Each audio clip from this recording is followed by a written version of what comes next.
Welcome, everyone, to Courageous Creative Conquerors. This is Jean Voice Dart. It's my belief that everyone has a gift of creative expression. We were born to express ourselves to stay healthy and happy. Whether you are planting a garden, writing a story, building a cabinet, sewing a scarf, or singing a song, what matters is expressing from the heart. And the creative and expressive arts are a healthy coping strategy that shifts us from trauma to triumph.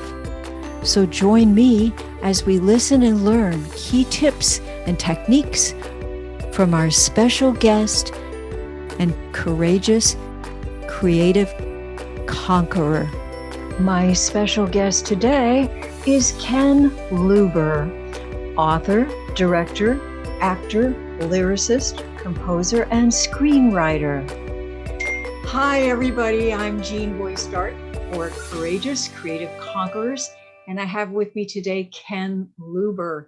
He's an author and a television and movie screenwriter, and I'm just so happy to have him here with me today.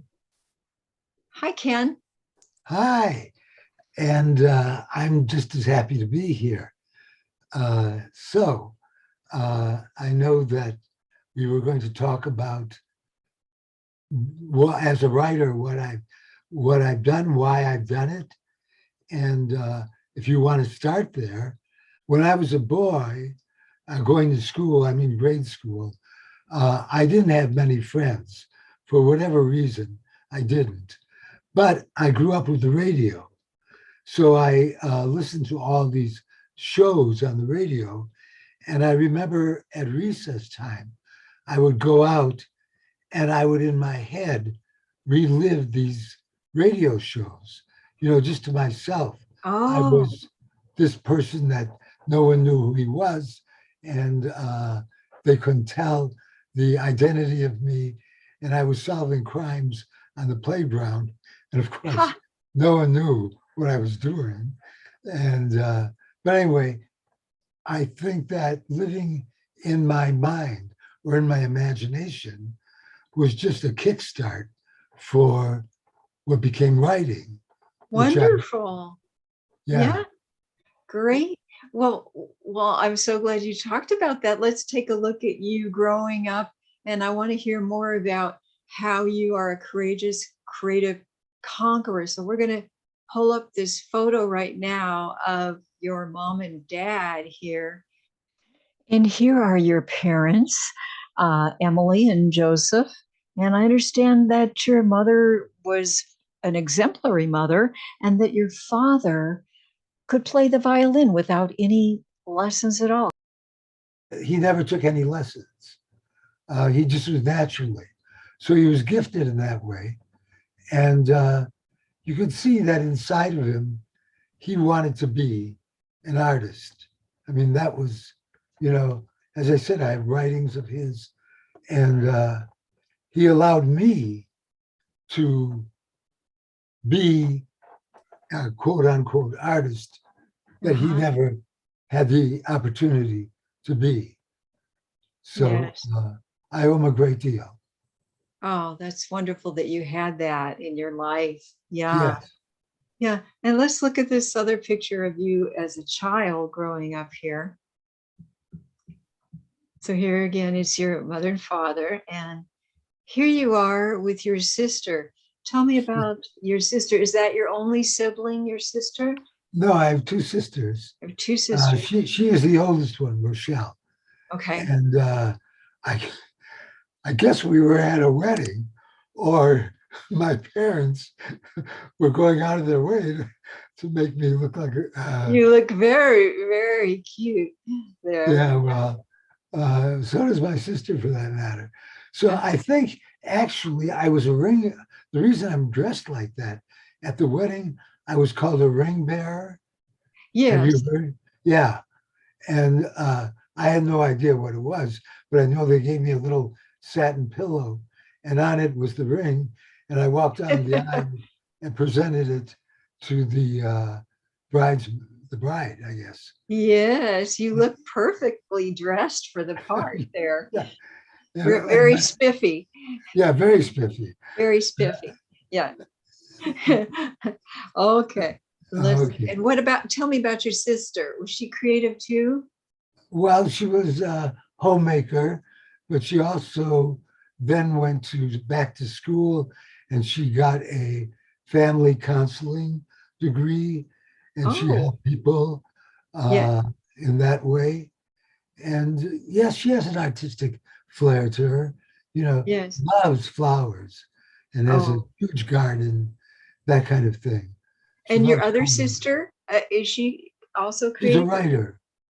My other sister is younger, and Uh-huh. she's a writer, and she lives in Arizona.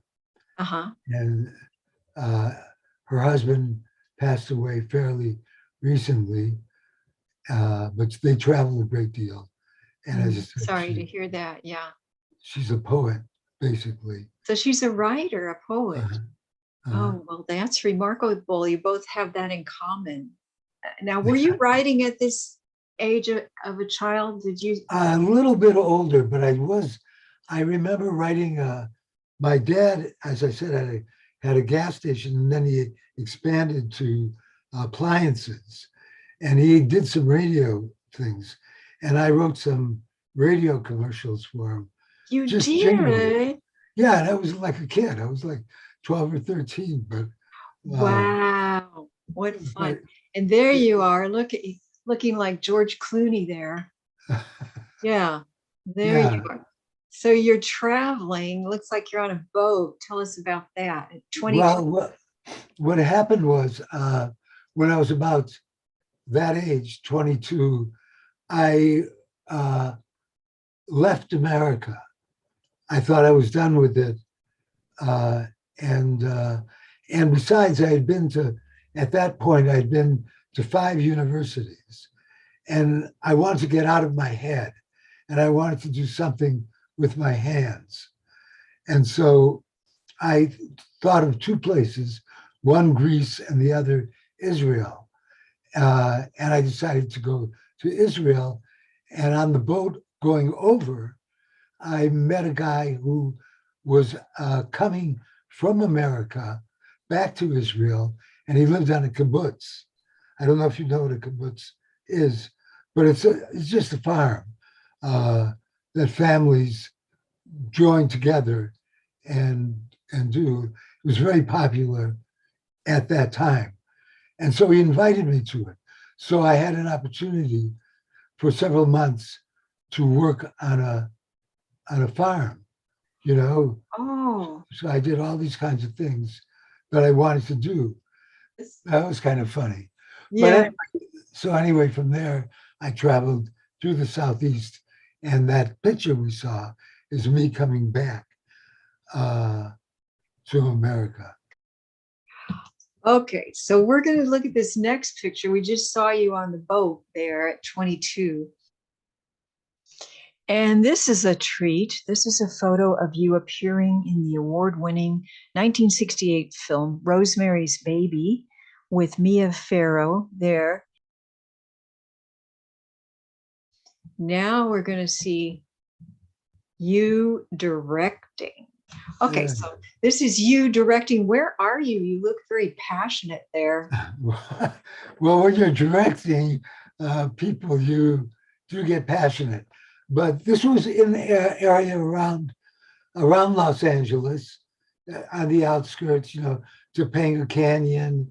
I don't know if you're familiar with that, and those kind of places. In any Uh-huh. case, I'd written a screenplay, and I raised the money, and it was at I had just finished the American Film Institute.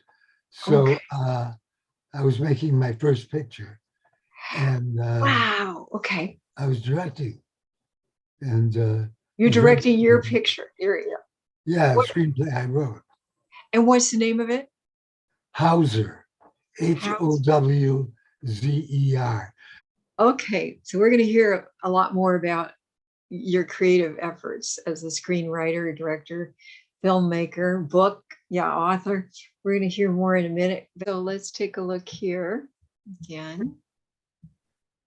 Here you are with Kathy at your sacred wedding ceremony.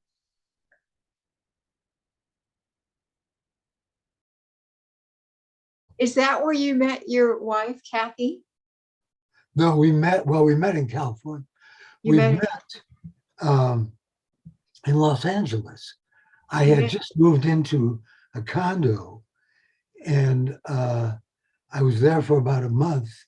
And this woman came from Washington, D.C., and moved in the apartment above me. And that is my wife.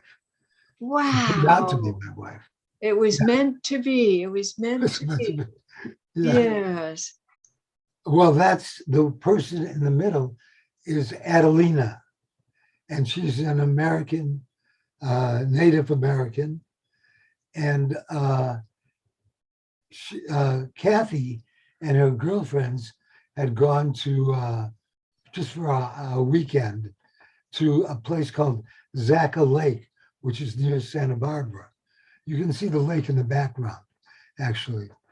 And when they came back, she showed me a bunch of pictures, and one was of Adelina. So I said, well, if you get Adelina to marry us, I'll get married. You can see how excited I was to get married. That's quite an offer there. Yeah. But anyway, my wonderful wife wrote to Adelina, and she was willing to do the marriage, but to be legal, she had to be recognized by the state of California. Yes. So my wife, once again, rolled up her sleeves, and she got all the necessary applications and everything, and she got her to get legally allowed her to do marriages in California. So we went up there, and she had literally just gotten the okay, or the whatever you call it, to marriage the day before. Beautiful. And she's holding a vessel that has wine in each side, and then we drank from each side of it together. And then we had to walk around. We had to walk around the lake. She put a big blanket from Native American blanket over our shoulders. And we were together, and to make us together. And then we walked around the lake and came back. That's profound. Yeah. Part of the ceremony. What a beautiful ceremony. It was. Yeah. And we should say that your lovely wife, Kathy, she's a very creative person herself. Indeed, she is. Author, photographer of many years, gallery shows, and a remarkable survivor and thriver and inspiration as well. Yeah. Yeah, great. So there you are in beautiful California there. And now we can talk a little bit more about you and your creative efforts. Here you are directing The Odd Couple. Tell me about this. Well, I write plays, and I also have directed plays. And The Odd Couple took place in a community called Hemet, California, and they have a big place called the Ramona Bowl. It's quite famous, actually, where they do every year a pageant. And at the same time, at this particular time, they set up a dinner theater, and they invited me to be a director there. So as it was, I directed The Odd Couple. I directed another play for them as well, and I was granted the Inland Empire theater director. Was given the award for that play for directing. Oh, wonderful. You've had such a colorful past. so many things happening. And here, tell us about this. Well, this is the 50th anniversary of the American Film Institute. And they invited me there because I was one of the first 15 people from around the country chosen to inaugurate the AFI. And that's how I got What my an start as a honor. director. Yes. Tell me about Sun Jumpers. Well, The Sun Jumpers was a novel that I wrote. And it got good reviews and everything. And at the time, my agent sent it over to an animation company. And the guy read it and loved it. So he said, I want to do a series. And I was excited and everything. And so he optioned it from me, and he has it now. And they are building a TV series. Of course, it's in the initial stages because it has to be sold to a network or a streamer. But a lot of work goes into just building like the sales pitch, Yes. So they develop the characters. And the story takes place 10,000 years ago. And it's about these people in caves. And I got the idea because I was wondering, what do teenagers do 10,000 years ago? And I was going to write a series about it. Mm-hmm. And then instead I wrote the book. But what I decided was that in this book, they have no food. The clan is desperate to find food. And so the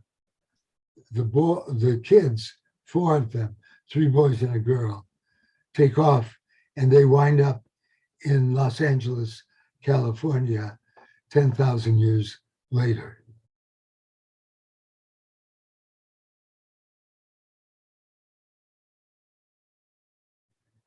And that's the story.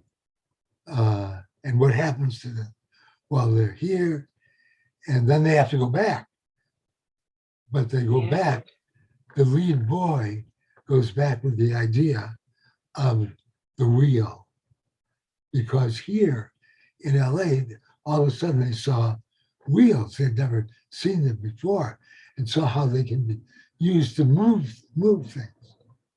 So then when he goes back, he makes a wheel. They make a platform on the wheels, and they can move things around. They can move water to different places, and they start to thrive.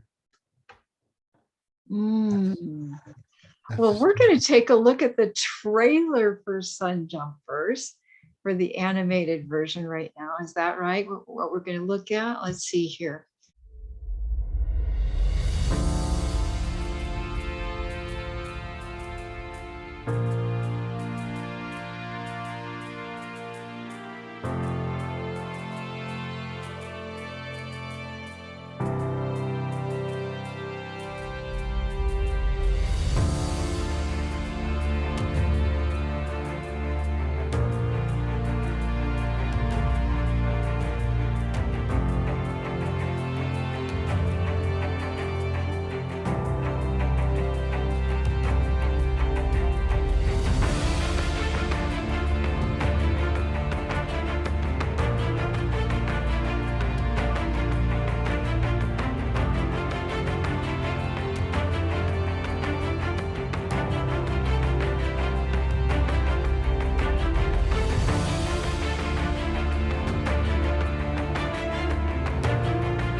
That's the trailer that the book publisher made.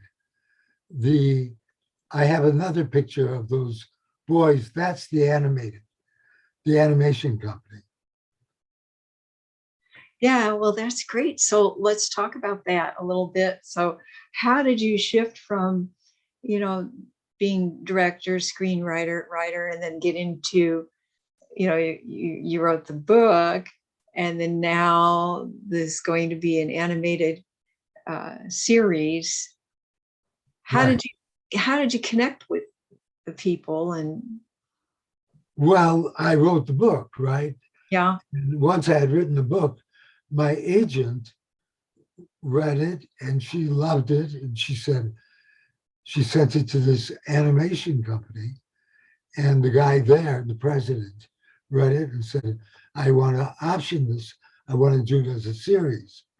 Mhm. And she told me much later that she didn't know the people she sent it to. She just looked like in the phone book for an Oh, animation company. okay. So Yeah. it's very serendipitous that this guy happened to love the book and wants Yes. to do the series. So he Well, optioned it. I'm just delighted. I think this is so much fun. Are you having fun with this, Ken? Well, once they took it to Yeah. do the series to make they it's like now it's theirs. They're taking it, right? Yeah. Way they become uh they're possessive. They do. Yes. Over the time the guy and I, the president of the company and I, have developed a relationship. In fact, he has uh, a summer like cabin up here in Idlewild. So I've Oh, actually met him a few times. well, that's And great. it's very exciting. It's very interesting to watch Yeah. how they created it. I think that young boy that we were looking at 6 years old wasn't really expecting to be doing this. You know, Eh, maybe you weren't expecting to grow up and have this animated series going on, but it's just lovely how it all played out for you. So excited for you. So before we close, we're nearing our end of our time here, and I would love for you to uh, speak right now, look in the camera and speak to people out there who maybe are very creative, um, artists, musicians, writers, whatever, actors, and they're a little bit afraid or intimidated and feeling, I don't know if I can do it. There's so many other people out there. Why should I even try? So do you have any words of encouragement with your journey, your life journey, for those out there, how to get over blocks and fears and doubts? Hmm. Well, I think it starts inside the person. Uh, you're if you have a love, you have to love what you're doing because there are too many roadblocks. There are too many no's. There are too much competition, and there are too many other people who have talent and are intelligent. So it just has to be in you that this is what I genuinely want to do. And as I think I mentioned before, um, I wanted to write. That's what, I wasn't thinking of directing anything at the time I was a little boy, but I did want to write Mhm. stories, because you have stories in your head. And I think a person, whether it's writing songs, I've written a musical, which just premiered this last summer. Uh, and I didn't write the music, but I wrote the book and lyrics. And I did because I just wanted to do that. And you've got to follow that. If you don't, if you question it too much, you won't go anywhere. You Yes. there's another book I wrote.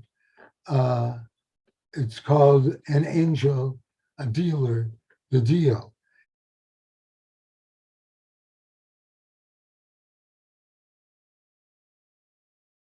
Mhm. And in it, the guy, the guy is an angel is leading him on a journey, and he gets this horse, and he gets to the brink of where he's got to go across to meet her, and there's like a rickety, what do you call it, bridge, and it's he looks at it and says, talks to the horse and says, "We'll never get across.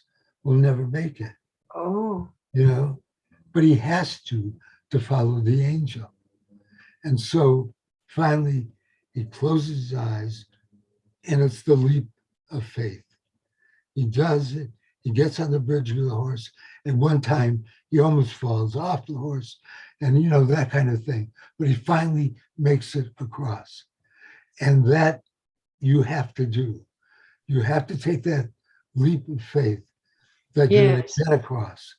That You you're have going to see it. You have to to embrace visualize. that vision, see it, and cross that bridge.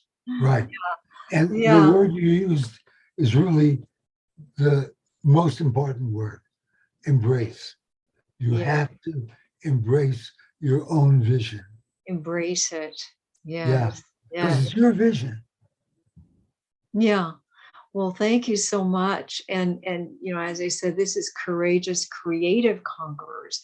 And people tuning in might think, well, Ken had it easy. I mean, just one after another, all these things happening laid out in your life. It was just laid out perfectly and you just embraced it. That's easy. But I have a tough life. I have to take care of my mother. I've got 2 kids. I've got, no money. I'm having a lot. I got physical challenges and all this. Somebody watching might be thinking that, yeah, it's easy for him to say, but can you tell me, I don't want you to go into great detail because we're running out of time, but this is Courageous Creative Conquerors back here. Can you tell me, did you have it easy, Ken? How were you courageously creative? Did you have some obstacles to overcome? Well, yeah, you have to support yourself. That's number one. You Yeah, have to accept rejection. That's number 2. yeah, And number 3, I have 2 kids that I had to raise. yeah, Well, yeah, I'm not 6'4" yeah, and George Clooney. yeah, So you're not. You're not George.